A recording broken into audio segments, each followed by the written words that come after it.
So if you want to do large scale engravings on your laser engraver, you do not want to miss this video, because I got just the thing for you. In this video, the ACMER Automatic Conveyor Feeder. This one you can mount to your P2, P3, P1S Pro, but also other brands. And with this one you can expand your engraving up to 2.3 meters. So you can really go very, very wide. If you want to see what it looks like, want to see how it operates, and even want to see a nice project using this conveyor, watch this video till the end. So before I unbox this one, let's go through some of the specs. This is a full metal body. It's got an easy adjustment knob with which you can adjust the height. It can go up to 14 millimeters in height, 15,000 millimeters a minute throughput. You can get this one in 3 versions, 39 inches, 64.5 inches, and also 90.5 inches. So 1000 millimeters, 1640 millimeters, and 2300 millimeters. So you can really go nuts if you want. If you want to do a very large engraving, this is the thing for you. Let me see what is included. Nice manual. There are some rubber feet included, some razors for the laser engraver, extra razors, you can double stack these. There are some cables included, probably to connect to the stepper controller. Some cable clamps and screws. There's a metal rod. These ones are part of the table. These got rollers in them. So more of these, because they go on both sides. And then we've got this one, the heart of the machine. You've got the knob to set the thickness. You can see these rollers will come down, so you can clamp it on your workpiece. And this one is to feed the wood. There's also a system on here. Not sure if you can see it. I will show you this up close. There's an indicator on here, which will indicate the pressure. If you want to lower this one and you set the pressure on the rollers, it will show you if the pressure is set correctly or not. So it will indicate red and green if it's too much pressure or the pressure is too low. So that's nice. But this is basically the heart of the machine. In here there's also the stepper. Oh, you can see it here, the stepper motor, which will drive these rollers. So there's a little belt on here, and that's basically it. It feels pretty sturdy, nice and thick aluminium. Also it's got a grid on here, so you can align the workpiece exactly on the grid, so it's nice and straight. Next I will attach it to my P2, and then once everything is installed, I will go into Lightburn and we can set it up and we can start doing some engraving. So if you get this kit, because I was looking for these two, there should be 2 of these extra included and I couldn't find them. But then I double checked, and if you open this foam and you check in here, there's a hole. If you open this, I found the missing feet. So do not throw away your buns before you get these out, because these are quite well hidden.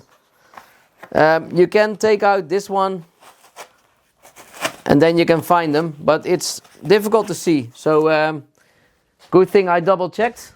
So now I got everything complete. I do need these feet as well. So first I need to mount the rubber feet onto the rails. 2 of them are already mounted and the other ones are not. So let me set it at the same distance. This one is on. Now the other one.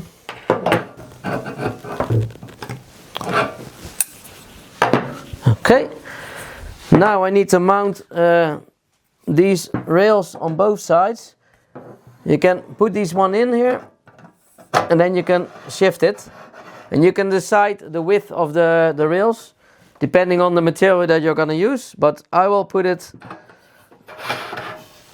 like this on this side and also on this side. And you need to make sure that they are both aligned exactly. So let me secure these ones. There you go. Let me do so with the other ones as well. These ones are tight. Now the other side as well. Let me move it like this. Okay, now let me put this one in. Align it, then secure it in place. So the longer these are, the wider your workspace can be, your workpiece. And finally this one. So, as you can see, everything is tightened and these ones are aligned exactly. Now I need to install the cable, the F cable, and I will need to put the razors on the P2. So one thing I just noticed in the manual, it's got different languages for all the steps in the manual. And it says US for English, ES for Spanish, and it also says DE, which is normally German, but this is in fact Dutch. So I guess they think that we are German, or the Germans speak Dutch, I don't know. But yeah, this is something I just noticed. So you've got different feet included. You can either double stack them if you need to have it higher, or you can just use one single one. If you've got the P3, you can just screw them underneath. But I've got the P2, so I need to first remove these feet, and then I need to mount these ones. There are also some rubber caps. You can just put these rubber caps in here, and then it's nice and secure, and it will not damage your table, or it will not move on you. So let me mount the feet, and then I can place the machine on top of the rails.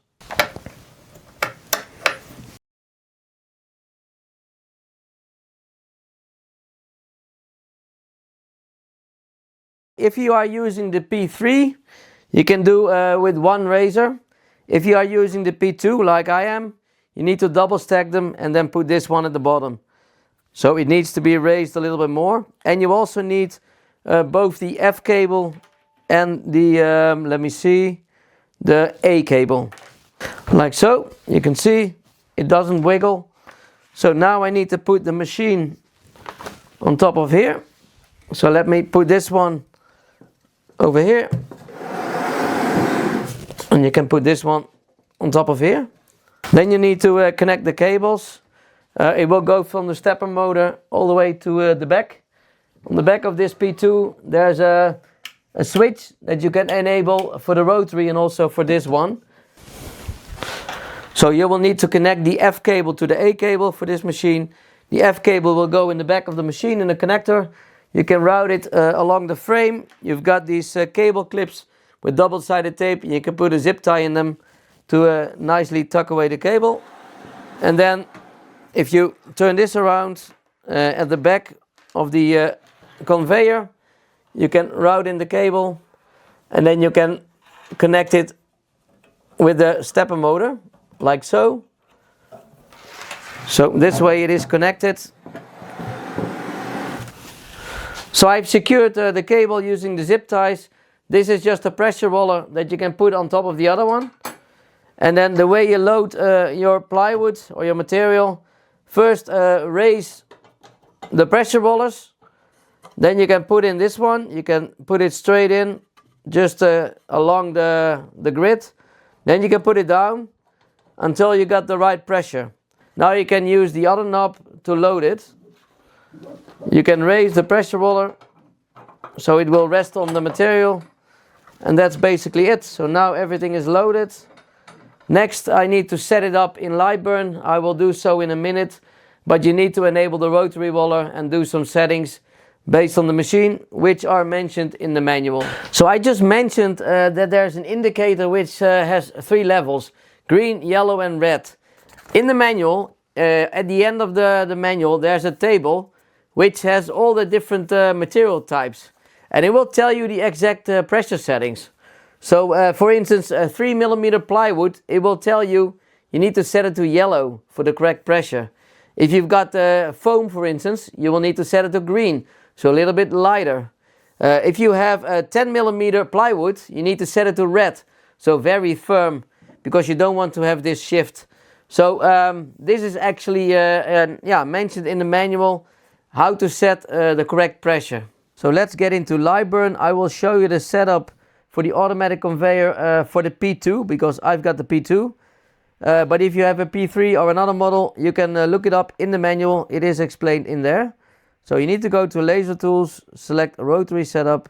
Then you will select the roller rotary, enable the rotary, and also enable mirror output to rotary. For the P2, you will need to set up the Y-axis. If you have a P3, you need to set up the Z-axis, but I will need to do the Y. Then you need to set this to 107 millimeters per rotation, as per the manual, and also set it to 50 millimeters roller diameter. I will select OK. Next, you will need to enable the rotary if it's disabled over here. Change the absolute coordinates to current position. Make sure this is on the left front, and then you're good to go. And also don't forget to update your working area. I have set this one to 1000 by 450 millimeters to accommodate for the longer sheets.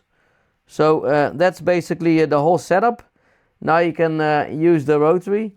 You will manually need to set the head of the laser next to the conveyor as close as possible, and then set the starting position and then go from there. So now that everything is set up, I will do a nice engrave. And what I will do is I will do a New York Skyline. I will make it 80 centimeters wide and roughly 40 centimeters high. I will do this from 3mm plywood. I will cut this one to size. I've got the design over here in Lightburn. What I will do is I will do a line engrave on these parts, so the gray ones. This will be done first, and then I will do a fill engrave on top of it. So you will get some kind of depth because of this. I already tried this on a small piece. Not sure if you can see it, but this is what it looks like. So you've got on the back you've got the line engraving, and then on the front you got the fill engrave. I think it will turn out really nice. And again, I will make this one 80 centimeters wide and roughly 40 centimeters high. So I will load the design. I will load the sheet of plywood. It will take, let me see, I think roughly 2 hours. 2.5 hours it will take for this one to finish. But I think in the end result will be very nice. So let me show you in Lightburn the way I will prepare this file for engraving. When you download this file, it comes in 2 layers. So you've got the back layer and the front layer. The front layer, the dark one, I will do a fill engrave, and the back one, this one, I will do a line engrave. But as you can see, the line engrave will go all the way down. So if you do this one, it will be visible in the fill engrave, and I do not like this. So what I will do is I will first select both layers. I will ungroup them because they are grouped together. Then I will first select one layer and group it. So the individual layer is grouped now, and I will do the same with the other layer. So group. Now I will make a copy of this layer. So Ctrl C, Ctrl V. I will make a new layer. So I will create a blue one, and I will set this to fill. Then I will select both layers and align everything exactly on top of each other. Now I will disable the new layer and enable the original layers. I will select both original layers and go into the Boolean tool, and I will say subtract A from B. And by doing so, as you can see, it will subtract the front layer, so the fill engrave, from the line engrave. So by doing so, you will no longer have double engravings. So it will now only engrave the parts where the fill engrave will not be. So as you can see, if I turn this off, you can see over here it will not engrave in the first layer, but it does on the second layer. So by doing so, you will have a nice and clean engrave, and the outcome will look great. So the plywood sheet is in place. I have set the pressure rollers, the laser head is aligned. So I will show you the whole process using the camera over here.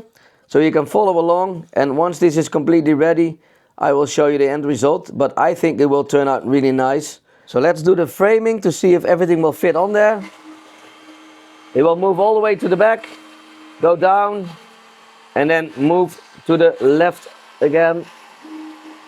So you can see this way, using this conveyor, you can do very large sheets, which is pretty fun. So everything seems to be fine. I have set the line engrave to 800 millimeters a minute, 30% power. And the fill engrave, I will do 9,000 millimeters a minute at 40%. So here we go.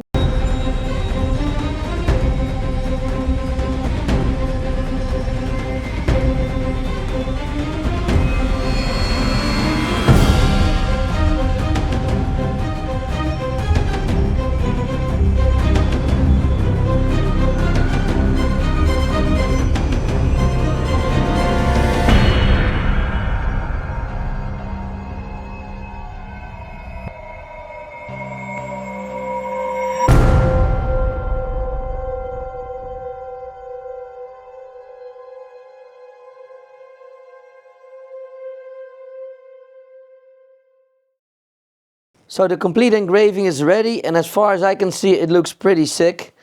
I think it turned out really nice. So I'm very happy with the result. So let me take out the sheet. You can manually twist this knob so you can take it out.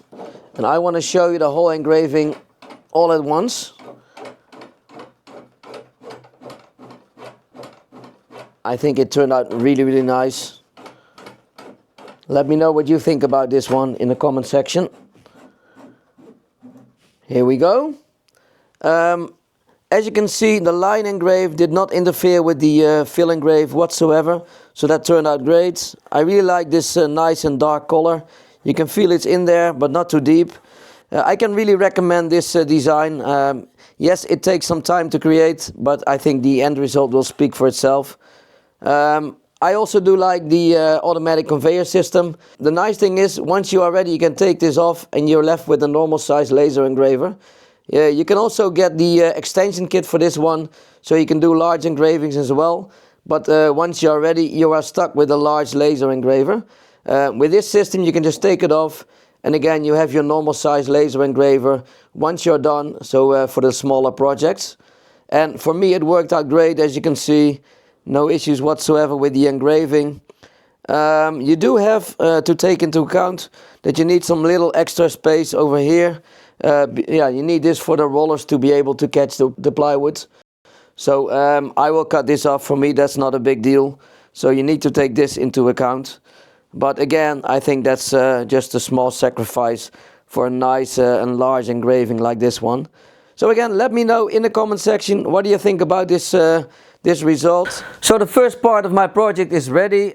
We went from this small engraving of the New York skyline using the ACMER Automatic Conveyor System to this really nice and wide engrave. And although I think this already looks pretty neat, I think it misses one little component, and that's a nice frame around it. So what I will do, I've got some solid oak pieces laying around in my shed, and I will create a custom frame for this design. I will use my table saw for this, and I think once this is ready and it's framed, it will really stand out. I can hang it on my wall, and yeah, I think it's a really nice project all in all with this frame. So let me create the frame and I will show you what it looks like once this is ready. So I have finished creating the custom frame for this Engrave, and I think it turned out really nice. Let me show you. I think this really completes the project. Hopefully you can see it on the camera. But I do like the frame. Please let me know what you think about it. Do you like it? Would you have done things differently? Leave a comment, always nice to read it. Give it a thumbs up, and please do not forget to subscribe to my channel. This would really help my channel grow, and I can continue doing things like this for you guys. Also, I want to thank each and every one of you, all my followers, subscribers, or people who just watch my videos every now and then, for all your support during last year. And I want to wish everybody a good and healthy 2026. And hopefully we can see each other for many more videos to come. So again, if you like it, let me know. Give it a thumbs up. Subscribe to my channel, and I hope to see you in the next video. Bye bye.